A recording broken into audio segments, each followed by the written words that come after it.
మీరు నేను సంతోషంగా ఉండగలుగుతాం. వాడు అంత ప్రమాదకరమైన వ్యక్తి ఆ గజాసురుడు. కాబట్టి సుముఖ, మంచి ముఖం ఉన్నవాడు అంటే ఏమిటి దాని అర్థం? ఆయన ఆ ముఖాన్ని లోకం కోసం ఉంచుకుని గజాసుర సంహారం చేసి మిమ్మల్ని నన్ను రక్షించినటువంటి వాడు. కాబట్టి అసలు ఆ ముఖం ఉంచుకోవడమే మన కొరకు తప్ప, లేకపోతే అసలు ఆయన ముఖం అది కాని కాదు. మనందరిలాగే ఆయన నరముఖంతో చాలా అందంగా కూర్చుని ఉండేవాడు. ఆయన ఏనుగు ముఖం పెట్టుకున్నాడు అంటే మన కోసం తన తల తీయించుకుని ఏనుగు తలకాయని పెట్టుకున్నవాడు.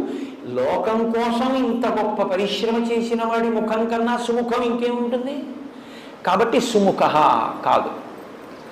సుముఖ అన్న మాటకు అర్థం ఏమిటంటే అందంగా ఉన్న ముఖం సుముఖం కాదు. ఏ ముఖము ప్రేమని కలిగి ఉంటుందో, ఏ ముఖము ప్రసన్నమై ఉంటుందో, ఏ ముఖము